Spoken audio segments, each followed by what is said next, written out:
Guys, welcome to In Conversation With once again. We're wrapping up Women's Month, and I promised you guys a series of women celebrating women. I've brought in so many different women sharing amazing journeys, sharing their stories. We've had such an informative month, and we are wrapping it up with a very important conversation: mindfulness.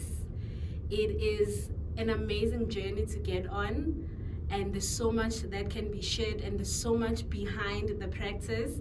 And obviously, you know me with professionals, I've brought in a professional who's going to share with us about mindfulness and her journey and the practice and everything that we need to know. And obviously, she is a woman.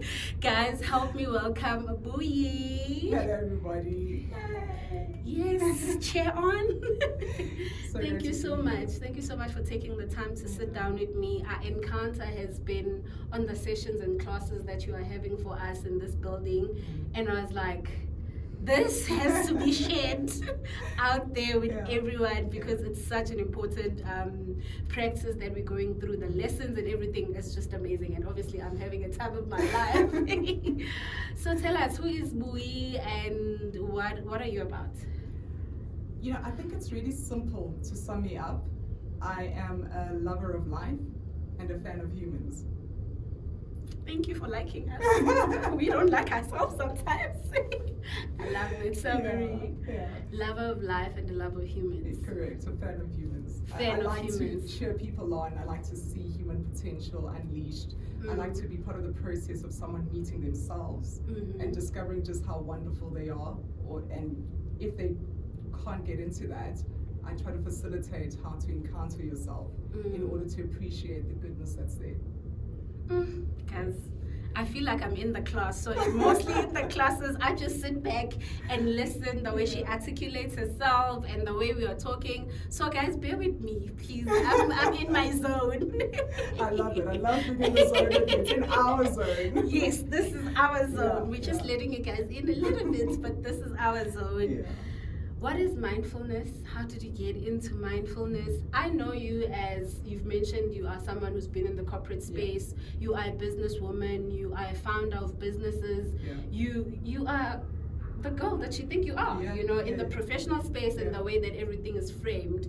And then someone hears mindfulness, and then we all like, Where did this come where from? did that come from? After all of that, where did that come from?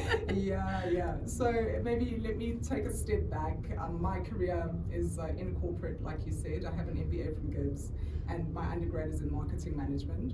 I love business. I love business people. I love entrepreneurs. So I've always kind of immersed myself in that world.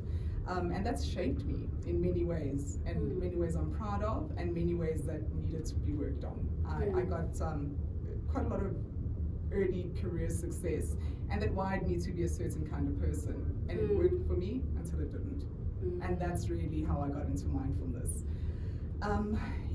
Where do I even start? Maybe let me start with when I decided to study it as a thing for myself. So I was having a relational problem. In fact, it wasn't. It was, I had met someone and it was great. We were developing something quite special, and then this person kind of went off the radar, and my old story started to play. But this person hadn't done anything to aggrieve me. It's just that I couldn't get hold of them. And in the past, when something like that happened, I always had a reason to act out. And that it was always like, oh, this person was mean, this person was malicious, this person said something bad about that. But that's why they like this. This is why they like this, and that's why I'm acting like this. So there was none of that story, good, that I could back up. So I started imagining a story. Very good at that. And in imagining the story, I started acting as if the story had actually happened. But it hadn't. And thankfully, I had the presence of mind to watch this happen. The familiar pattern still happened. I still went and I did what I did. And it became such a big regret for me, because firstly, the real story didn't justify my outlash or my lashing out. Obviously, you were working on your own story that I you was created. working, which I created and then took to be the truth. And actually, that opportunity to be able to see it from the outside, going, this person does not deserve what I'm about to do, that realization was what I call my awakening. So I had to learn to be with this thing inside of me that wasn't me, but was ruining my life. Yeah. So we all have that small thing. Some call it a small voice. Some call it their demons, whatever you call it. Correct. We all have that thing. And in your sharing of your journey, I'm realizing that, oh my God, there's so many of us who are like that. And in the society that we live in, women have been painted to be very good at doing that. We run with our own stories. We run with our own minds and whatever's happening in our minds and detach from reality and create whatever's happening in our head as reality. In some instances, it's good stories. In some instances, it's bad stories. Why do you think that specifically is just what we like doing as women? Is it a hormonal thing? You know, everything we do, they like, hormones. It's not a hormonal thing. Thank you. It's a brain thing. Thank you. It's the way our brains are wired. And it's not just women, it's and all not of us. And our thoughts, and that's the thing, our thoughts are real, but they're not necessarily true.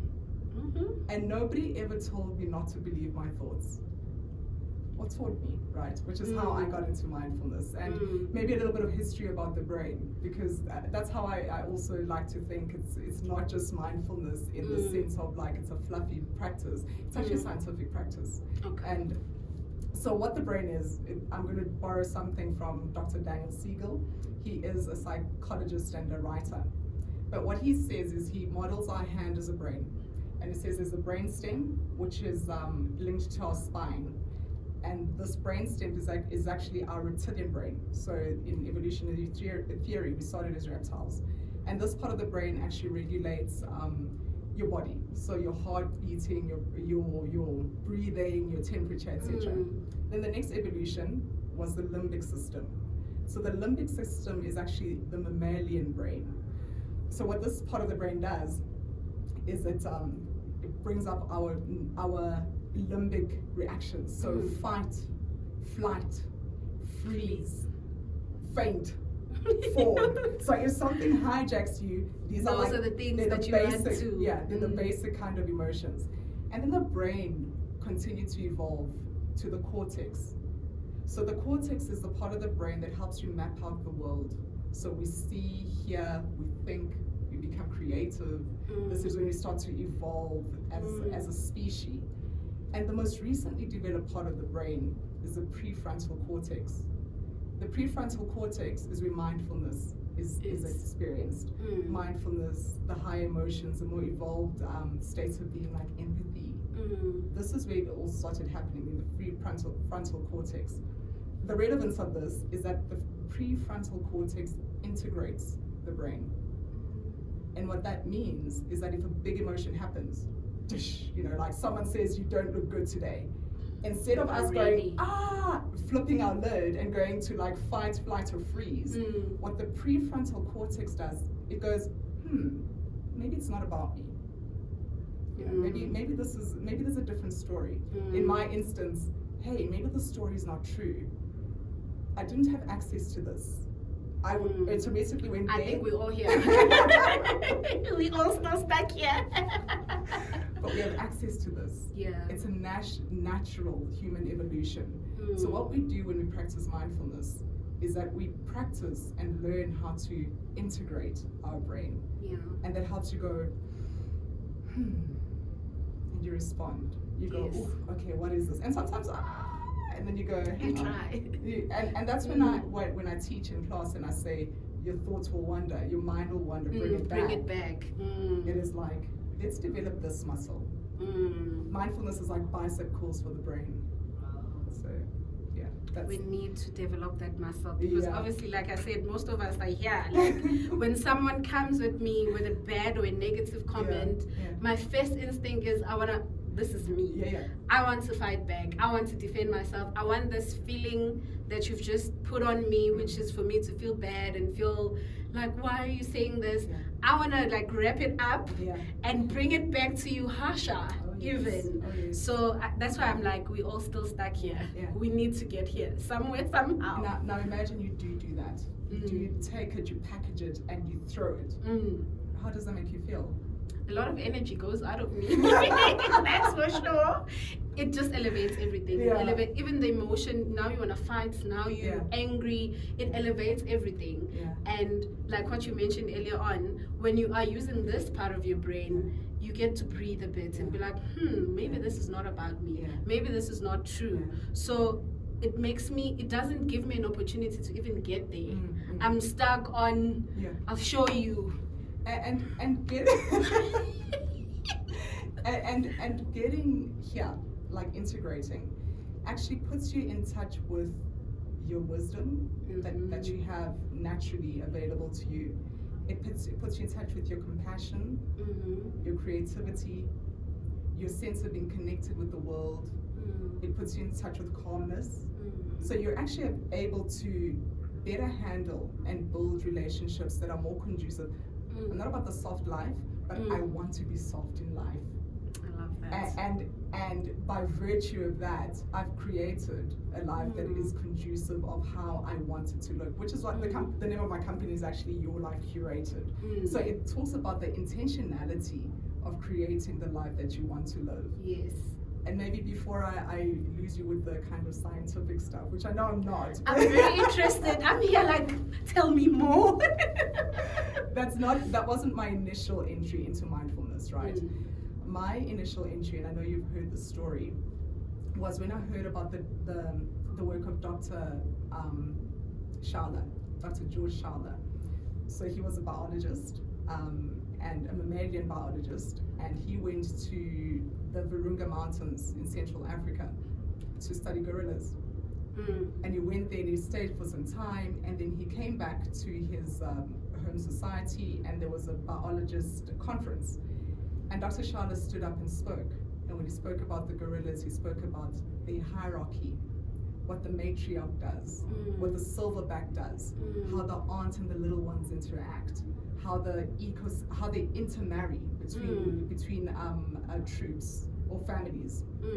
And it was just a very insightful, very deep piece of knowledge or wisdom that he shared with the scientific community. So one of the biologists in the audience picked up his hand and said, Dr. Shala, we have been studying this for generations. For generations. This information that you've just brought to us is brand new. How were you able to get this? And he said, well, I didn't bring a gun. And that's what I used to do, certainly when I tried to be mindful, is I would go into my internal environment to go in there and fix. You know. Not come in there guns blazing. Coming in there guns blazing.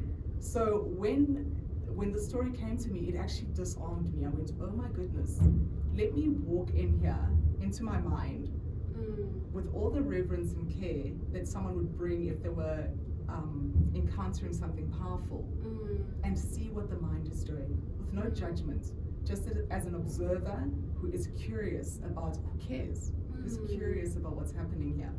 We're not curious about what's going on within ourselves. Even more tragically, sometimes when I invite people to investigate their inner environment and I prime them to do it with kindness, it's a real moving experience when you see someone for the first time see themselves with kindness. And for me, I always thought, sure, why was I never taught this? Which is why I became a mindfulness teacher. Your job is so important. We, for different reasons, we grew up in different environments, grew up in different situations. We've got childhood traumas. No one ever actually teaches you how to be kind to yourself We learn how to be kind to others. In school, they're going to tell you, no, say hi to your friend, be nice to your friend.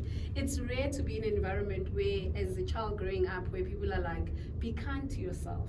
So we are raising a society of people who don't know how to be kind to themselves, are very cruel to themselves, very critics towards themselves. There's people who don't even believe you when you give them compliments. There's just so much that we've like wrapped ourselves into. That's why for me, mindfulness is a very important practice. Like you are saying, it's a beautiful space to see someone encounter their real self for the first time, truly with kindness. You're not going in there to say, why didn't you do this? Why are you not doing this? Why is this like this? You don't look beautiful today. You're just going there to say, hi. And even if those thoughts are there, you don't look beautiful today, why are you doing this? You look at the thought, you go, oh wow, sure, that's, ouch. It's not a nice thing to think about myself. You are present. You're present for your life as it happens, where it's happening. And that is where we find joy, we find access to our sensuality, we find access to the life that's actually happening. It's not the outside factors. A lot of people believe that for you to be happier, truly, it's what do you have, where do you live, what do you drive, who do you hang out with.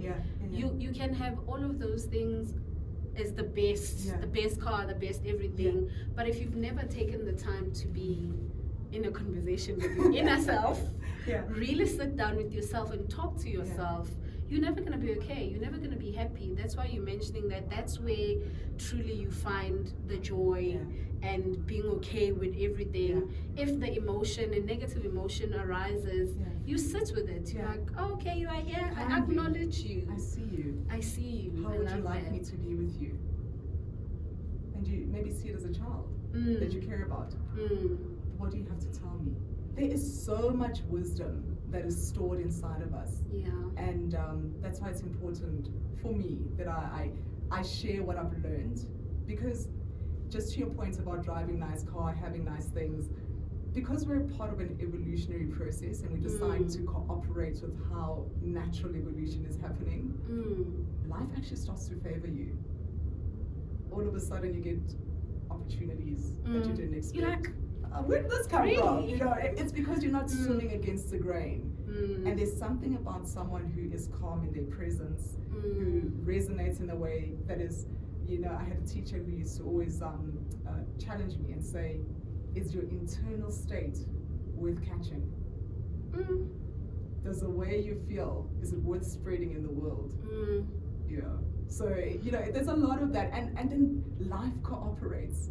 Then all of a sudden, like, things happen that you can't explain. It's like the realm of miracles, if I can put it that way. My prayers were stronger this week. I get what you mean. As I said earlier on, we're wrapping up Women's Month, and we've spoken about so many different things, and I see it fit that we close this month, especially for women, talking about this subject, which is very important for me. What would you say, like, are the basic steps that one can take when you really want to be mindful?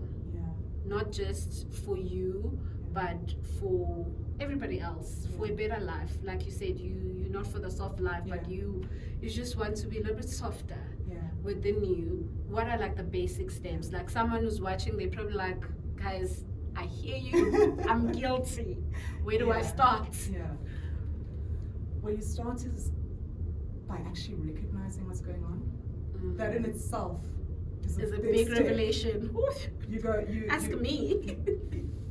You're like, phew, I'm angry. What does anger feel like? But you do it with, like, you do it gently. You do it with mindfulness, so you're there with no judgment, and with loving kindness. You need both. You need the kindness as you investigate what's happening, so you recognize it, and then you normalize it. You go, okay, anger, you're allowed to be here. And what that does is it separates you from the anger. You become the space where the anger happens. I love that. And then you can start investigating. where in my body is this? Where is it? And anger, shame, all those big emotions, jealousy, they show up and they're wise teachers. I once sat with jealousy, and it taught me that this is what's important for you. It's not that X and X has something that I want. That thing is important for you. See. You know, how do I get that? And then the conversation becomes so much more, and the fruitful. And you know, there's a lot more that happens, right? It kind of it unlocks your inner wisdom, and then you're able to sit with your internal environment in a very nurturing way. Like, oh, it's okay, sweetheart. I see you. I see you. And the anger, not the anger, but the wisdom starts to dissipate, and you've got to try to believe it. It's a practice. That's why we call it a practice. You give yourself some time, and you'll find for the first time, maybe when you try to sit with your internal environment, you'll go, oh, anger's here, and then you sit down, angry. Oh, I wonder what I'm having for dinner tonight. You know, and that's the nature of the mind. That's the nature of the mind, which is why we train it. We train it by doing more of it and accessing those higher, more evolved states of being. I love what you always say in the class, that the mind is a mind. It's going to think, it's going to wonder, it's going to do its own thing. You need to train it to get it back to where you are right there in that moment. We never in that moment. When you are here, you're thinking, what am I going to do tomorrow? What am I doing after here?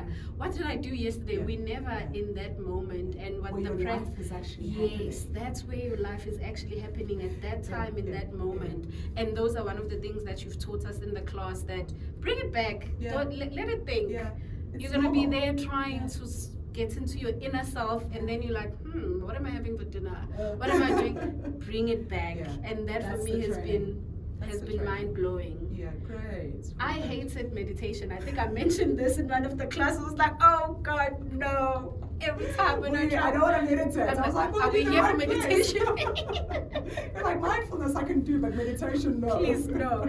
And the reason why I was that negative towards meditation is because the moment I try to quiet down anything, my mind is like, oh yes, let's run. It's my opportunity to shine.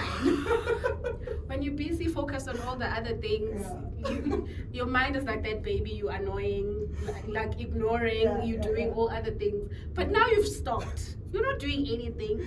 Sitting there, Ta-da! you need to listen. It's like, what? This is my opportunity. I'm going to run up and down. I'm going to think my own things. And it's shameless. It'll go there. You know, it's like, hey, what do you do? Your mind will go there. I walked out in that meditation class. I was like, sorry, I'm not trying to be rude, but what you're saying is not what's happening here. So when I walked into your class, when I mentioned it to you, you kind of allowed me to look at it in other eyes, to say, it's the mind. It's doing what it's supposed to be doing. The heart is beating, the salivary glands are producing saliva, the mind is thinking, you know, that's what it's supposed to do. I was like to myself, I'll actually be worried if it didn't do that. Exactly. Because now it's doing exactly what it's supposed to do, and now it's that training to bring it back. And you will find that with the training, it does let you drive. Because like I was saying about this other thing that came up in me that just like controlled me, I was following this thing around. It lets me go, hey, let me drive. Let me take over. Let me take over. I see you. You're here for a good reason, because our natural instinct is to survive. You're here for a good reason, and I will attend to you. But for now, let me handle this. Let me just be here. Let me handle this. And another interesting thing while we're on that thought, there's this famous saying, survival of the fittest. It's actually changed now. It's survival of the nurtured. And it's changed from an archaeological point of view, because a group of archaeologists were studying ancient civilization. And someone asked them, when did civilization start? Where can you actually say this is when people got civilized? And she said, we found a skeleton where the person had a healed femur bone, and that's a long thigh bone, which means that they broke it and someone took care of them and it healed. And they carried on living. And that is actually when mankind was considered civilized. Guys, knowledge. knowledge is power. I can tell you for free. Yeah. Sure, what an interesting conversation. I love it. I'm really having a great time. I'm like here in my zone. I'm like, yeah. And I believe with mindfulness in this day and age, there's so many relationships that we've lost because of it, not being mindful enough. There's so many, not just relationships, but spaces that we've been where after you've reacted the way that you have, or in a boardroom, or caught in a moment, you look back, you're like, I could have handled that better. One of my first things once I learned this was grief. I went, that explains it. And I had to let the grieving process happen for lost opportunities, lost relationships, lost a lot of stuff, a lot of loss. And the brutality that I showed towards myself without even thinking about it. Some actions I thought I was doing because, this is what I do, but it was actually very brutal for me. And reclaiming those parts of me that had actually abandoned me. I love what you're saying. You need to allow yourself to grieve for the things that you've lost. Now you are here, you have the knowledge, you've seen us talking about mindfulness. Buyi is here sharing her wisdom. Now you're like, okay. Allow yourself to grieve for the things that you've done, you've lost, how you've reacted before. Remember I was mentioning in one of the classes that I can already see the change. Now I'm like, it was like after class 1. I was like, I can already, I was in an encounter and my mind was just like, no, keep calm, keep cool. You were evolving. Allow it to be here and figure out what is going on. And people around you sometimes will be like, where is the person we know? What did you do with them? So allow yourself to grieve for those things. If you do get a chance to go to people and say, actually, I'm sorry. What I did back then was not right. It's a great opportunity. But grieve for that and then take on the step to get on the journey. Not for anybody else, but yourself. Oh yes. Guys, it's beautiful to be in a space where you're just like calm, balanced, happier. You bring out all the good, the best parts of you and the best emotions about you. Absolutely. There's nothing more draining than all these negative emotions. There's actually even a study that says frowning, you age quicker, or you get older quicker, or something along those lines. The energy that it takes for you to be angry, all of those things.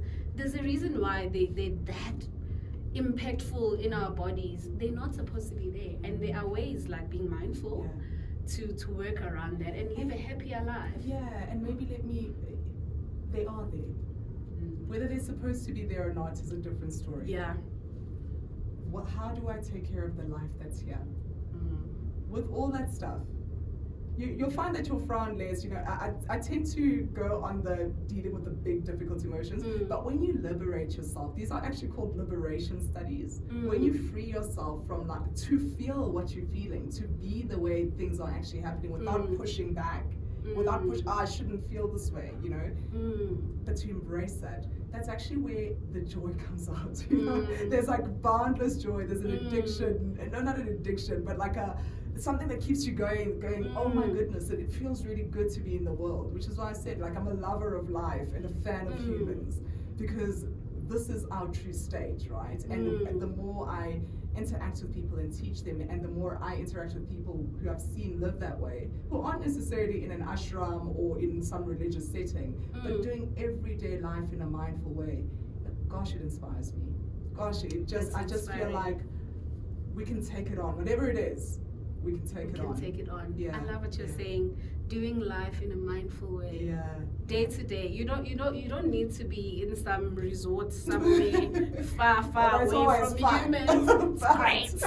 You don't need to be there for 3 months and stay there forever and feel great. You can do day to day life. Correct. But being mindful. That's true. I love that. Buyi, thank you so much for your time. It's been such an amazing conversation. I really hope that whoever comes across our conversation can truly feel what we are trying to say. Not just hear it, but feel it, because it's done wonders for me, and I believe anyone who's come across your classes and everything that we've done would really feel the need to really truly be mindful.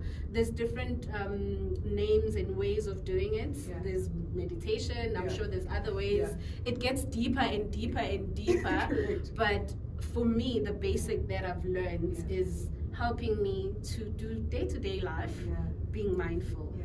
And it works for you, right? It It's kind does. of like there's an aliveness. You all of a sudden feel alive in your body. And happy, and you know. happy, right? It's just I the love that. byproduct of being brave, being courageous, which is what mindfulness naturally lets unfold for you. Definitely. Yeah. Thank you so much. Thank you Any very last much. words? Famous words. Any last words? Maybe the Serenity Prayer, the new version of the Serenity Prayer that I just came across, which says, "Grant me the serenity to accept the things I cannot change, the courage to change the things that I can, and the wisdom to know that it's me. It's me that I can change." That's the only thing that you can change, if you're being honest. But That's Buyi, it. thank you so Yeah. much for your time. Yeah. We really appreciate it, the knowledge that you've shared. I'm going to put up the Serenity Prayer up there over and over for Yeah. anyone who comes across it Yeah. to truly, Yeah. truly hear it, because it's simple. Yeah. The only thing that you can truly, truly change is yourself. And we're so connected. We're an ecosystem. So when I change, all of a sudden the way you react to me changes, and all of a sudden your life is like, how did this happen? You know. You Yeah. changed yourself. You That's how it changed. happened.